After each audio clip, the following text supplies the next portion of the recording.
Hey guys, I just want to hop on today and make a quick little video summary of the death cap mushroom killer Erin Patterson. Unfortunately, she arrived in our headlines in Australia in November 2023. Now, she's just recently been found guilty of 3 counts of murder and 1 attempted murder when she poisoned them via death cap mushrooms in a beef Wellington and has been found guilty. She has been sentenced to a non-parole period of 33 years, which I believe, as of right now, is the highest convicted non-parole period of any woman in Australia. Now, I just wanted to put a timeline of events in for anyone outside of Australia who can easily just pick it up and follow it. So let's get into it. Alright, as a quick synopsis, Erin Patterson has been found guilty of murdering 3 people and the attempted murder of another following a lunch held at her home in 2023. Miss Patterson's parents-in-law, Donald and Gal Patterson, along with relatives Ian and Heather Wilkinson, became violently ill to a meal consisting of beef Wellington that contained death cap mushrooms. Alright, let's talk about the main people in this event. Now let's start with Erin Patterson. So Erin Patterson was accused of killing 3 people and attempting to murder a 4th person at a lunch at her home on July 29, 2023. She remained her innocent throughout, stating that although she lied to police, she did not deliberately seek out death cap mushrooms and did not intend to harm or kill anyone. She is a university graduate and a qualified air traffic controller. She met her husband Simon Patterson when they both worked at Monash City Council. She remains married to Simon Patterson, with whom she shares 2 children. Her estranged husband described Erin as very intelligent and quite witty. He says she was an atheist before meeting them and has struggled with depression and self-esteem issues over the years. During her testimony, Erin told the court she had struggled with binge eating during her life. The court has heard that Erin has been financially stable for many years and was a beneficiary of inheritance from her grandmother in 2006. In 2019, Erin began making connections with people online via Kelly Lane True Crime Facebook group. During the COVID-19 lockdowns, Eric said she became interested in foraging and began picking and eating wild mushrooms. So let's talk about Simon Patterson. Simon Patterson is the estranged husband of Erin Patterson, from whom he has been separated since 2015. His parents, Donald and Gal, and aunt and uncle Heather and Ian, attended a lunch hosted by his wife Erin on July 29, 2023. Simon says his relationship with Erin was mainly characterized by her leaving him multiple times. In his testimony, Simon Patterson told the court Erin had said the way they related to each other was toxic. Their relationship deteriorated in 2022 over disagreements regarding child support payments. Donald Patterson was the father of Simon Patterson and father-in-law to Erin Patterson. He and Gal Patterson married in 1973 and had 4 children together. The couple settled in Korumburra in 1984 and lived there until their deaths in August 2023. The court has heard that all of her guests at the lunch in question, Donald was one that Erin was closest to, sharing a love for science, knowledge, and books. Donald was a high school teacher before retiring in the early 2000s. Donald died at 11:30 on August 5th from multiple organ failure secondary to altered liver function due to clinically diagnosed Amanita mushroom poisoning. Gal Patterson was the mother of Simon Patterson and mother-in-law to Erin Patterson. She and Donald Patterson married in 1973 and had 4 children together. The couple settled in Korumburra in 1984 and lived there until their deaths in August 2023. The trial heard that Gal had suffered from encephalitis a few years prior to her death and had been struggling with issues surrounding her recovery. Gal died at 5:55 on August the 4th with multiple organ failure resulting from altered liver function due to clinically diagnosed Amanita mushroom poisoning. Okay, let's talk about Ian Wilkinson. Ian Wilkinson is the husband of Heather Wilkinson, with whom he had 4 children. He has served as the pastor of the Korumburra Baptist Church since 1999. Ian is the only member of the lunch party aside from Erin to have survived. He gave evidence on May the 6th describing how excited he and his wife had been to receive the lunch invite and how they believed it would improve their relationship with Erin. Ian described details of the lunch to the court, including Erin's reluctance to have her guests look at the pantry and the different plates that guests were served on. The court heard that Ian cannot remember several of the weeks following his admission to hospital after lunch. Heather Wilkinson was the youngest sister of Gal Patterson and was married to Ian Wilkinson, with whom she had 4 children. She helped out at a local school as a teacher's aide. During the trial, Simon Patterson revealed that after guests began to fall ill,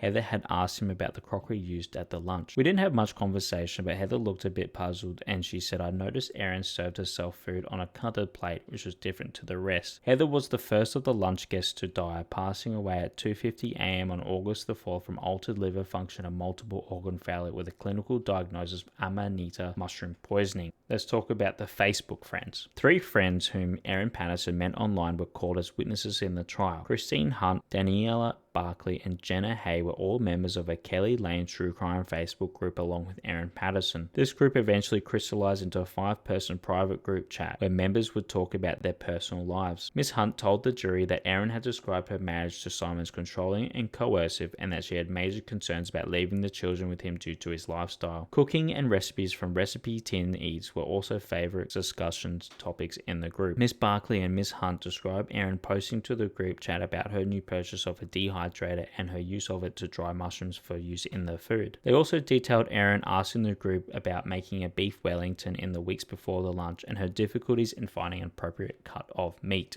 Alright, Dr. Tom May. Mycologist Tom May was called as a witness by the prosecution to share his extensive knowledge of fungi. Dr. May outlined the difficulty of identifying mushrooms and said the popularity of wild mushroom foraging had increased during the COVID-19 pandemic, resulting in more calls being placed to the State Poisons Information Center. The defense spent much of their cross-examination testing Dr. May's ability to identify mushroom species. Dr. May said sightings of death cap mushrooms were recorded in the lock and out room areas in April and May 2023. The posts were made on the iNaturalist.org website, where citizen scientists document observations of animals, plants, and fungi. He also revealed to the court that a May 2023 post to the site was made by Dr. May himself via his iNaturalist account, Funky Tom. The mycologist said he was in the outroom area to deliver a presentation and had encountered death cap mushrooms while out for a walk. Dr. May told the court he had personally dried death cap mushrooms on a number of occasions and had found their smell to be very unpleasant. Let's break down the evidence.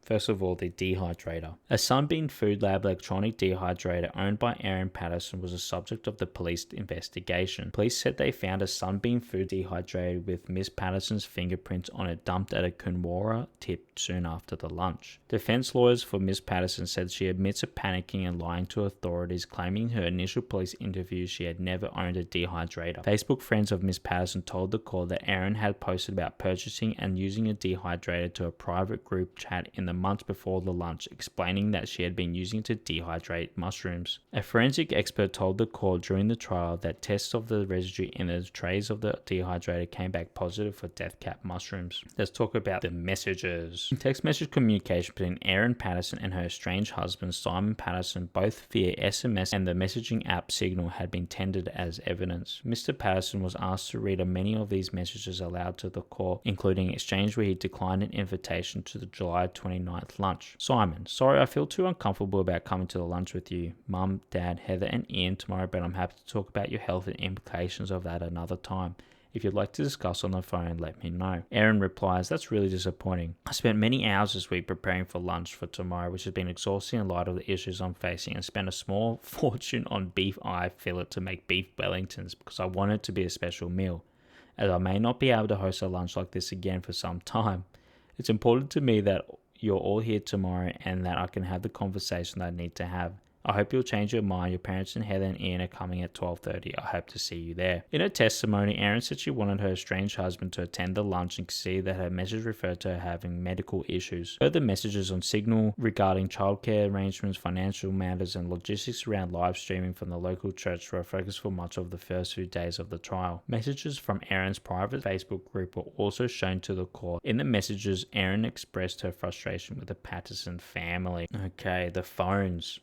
On May 19th, telecommunications expert Matthew Sorrell told the court that records from a phone registered to Erin Patterson show that handset had connected consistently to a Lock South base station for about 43 minutes on the morning of May 22nd, 2023, suggesting she remained in and around the township. Later that morning, Ms. Patterson's phone hooked into the Outroom base station almost exclusively for 25 minutes. Witnesses in the trial told the court they observed death cap mushrooms growing near both these locations around this date. The prosecution alleged in its opening argument that Erin Patterson was using 2 phones and 2 separate SIM cards in the weeks before and after the lunch July 29th. Ms. Patterson told the court during her testimony that she factory reset her phone 3 times following the lunch. She said the first occurred on August 2nd as she tried to fix a phone her son had accidentally broken. Later that week, on August the 5th, police conducted a search warrant at Ms. Patterson's home, taking her mobile phone. Ms. Patterson told the court she factory reset her mobile phone during this police search, as she knew this phone contained photos of mushrooms and dehydrators that would make her look guilty. The next day, on August the 6th, Ms. Patterson said she factory reset her mobile phone again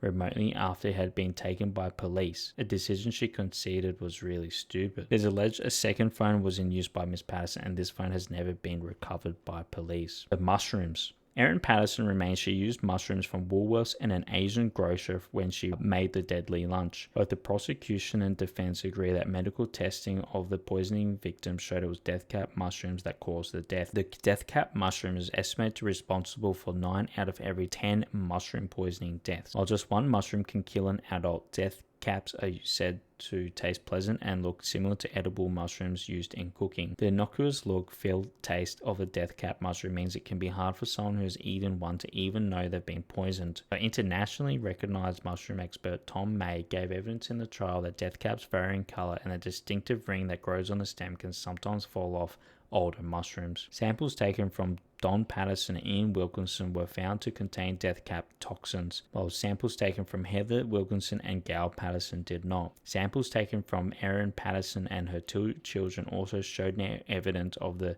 presence of death cap mushrooms. Alright, let's talk about the website. In its opening arguments, the prosecution introduced the website iNaturalist.org to the jury. It was described as a website dedicated to recording observations and citizen science uploads of plants, animals, and fungi. The court heard of the 2 posts made to the iNaturalist site, logging the sighting of death cap mushrooms in the lock and outroom areas. On May the 13th, internationally recognized mushroom expert Tom May confirmed that he made the outroom post from spotting them while out for a walk, telling the court he put a very precise latitude and longitude geocode to the location. Later, poison expert Christine McKenzie told the trial she had posted her own observation of death cap mushrooms in the lock area to the iNaturalist website on April 18, 2023. Prosecution argues that Erin Patterson traveled to both these areas soon after the posts were made. Alright, let's talk about the lunch. The court heard lunch guests Heather Wilkinson and Gail Patterson also brought a cake and a fruit platter. Erin detailed the preparation of her beef Wellington during her testimony, saying she had taken the recipe from Nagi Maharshi's Recipe Tin Eats Dinner cookbook but made deviations to the recipe. She said she used a combination of mushrooms from an Asian grocer and Woolworths to make a mushroom paste. Leftovers of beef Wellington recovered from Erin's bin tested positive for toxins found in death cap mushrooms. According to testimony from both Ian Wilkinson and Erin, Ian and Heather ate all their portions. Don Patterson also ate his portion, half of his wife Gail's portion. Erin also said she ate about a third of her own meal, telling the court she was too distracted by the conversation at the table. Ian told the court during this testimony that dessert was served on the same plates, but very little was eaten. Erin told the court she ate the remaining 2/3 of cake herself, following the lunch before vomiting.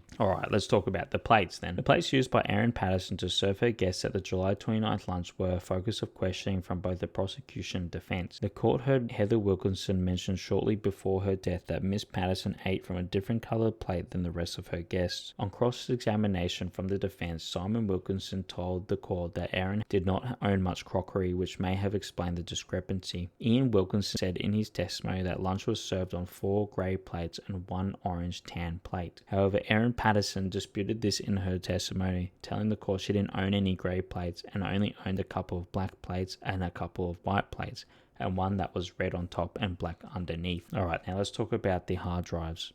Hard drives seized from a computer in Erin Patterson's house during a police search in August 2023 were analysed by digital forensic experts. The court heard computer data showed that on May 28, 2022, a visit was made to the iNaturalist website used by citizen scientists for observation of flora and fauna. The title of one of the visited pages included the words death cap from Melbourne, Victoria, Australia on May 18, 2022. Another search conducted on May 28, 2022 was for the Corumba pub a venue not far from Erin's home. During a police search, a tablet was also seized from Erin's home. Pictures from a tablet were shown to the court showing yellowy dried mushrooms in a fruit dehydrator on a kitchen bench. Pictures from a tablet were shown to the court showing yellowy dried mushrooms in a food dehydrator on a kitchen bench. Image metadata shows the photos appear to have been taken on May the 4th, 2023, about 3 months before the fatal lunch. Alright, let's talk about the sentencing. So Erin Patterson has been sentenced to life in prison with a non-parole period of 33 years after murdering 3 people and attempting to murder a 4th with a lunch laced with death cap mushrooms. Justice Christopher Bale delivered the sentence during a live broadcast in the Victorian Supreme Court on Monday morning. In July, after an 11th-week trial, a jury found Patterson 50 guilty of murdering Don and Gail Patterson, the parents of her estranged husband Simon Patterson and Simon's aunt Heather Wilkinson. The jury also convicted Patterson of attempting to murder Heather's husband Ian Wilkinson. Broadcast live across every major news channel in Australia, Justice Christopher Bale, I'm sorry if it's Beale, yesterday told convicted killer Erin Patterson and the world that she would remain behind bars until at least 2056. Over the course of 46 minutes, Justice Bale outlined the case that has gripped Australia for more than 2 years, methodically working his way through all the details brought to light during the months-long murder trial. He said it was clear Erin Patterson was guilty of the worst kind of offending.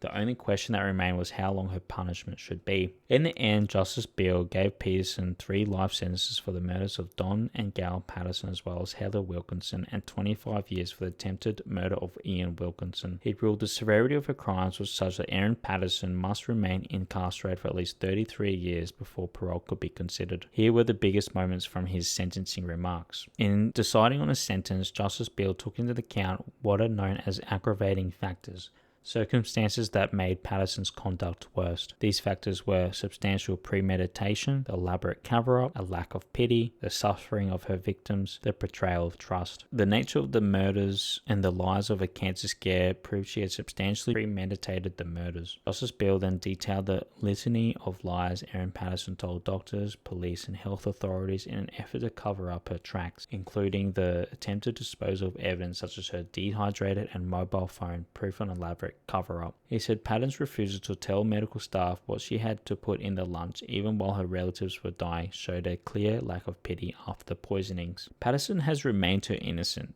which Justice Bell said was a sign she showed no remorse. The failure to exhibit any remorse pours salt into all the victims' wounds. The extended suffering felt by the victims as they lay dying from death cap poisoning was named as an aggravating factor, with Justice Bell concluding Patterson must have known her relatives would die painfully. Finally, and most importantly, according to Justice Bale, Patterson betrayed the trust of her extended family who, by her own admission during the trial, had only ever been good to her. Not only did you cut short 3 lives and cause lasting damage to Ian Wilkinson's health, thereby devastating the extended Patterson-Wilkinson families, you inflicted untold suffering on your own children whom you robbed of their beloved grandparents. So that's the Erin Patterson trial in a nutshell. I mean, there's a lot of more back and forth context, and I'll put a link in the description if you want a detailed explanation of the court proceedings.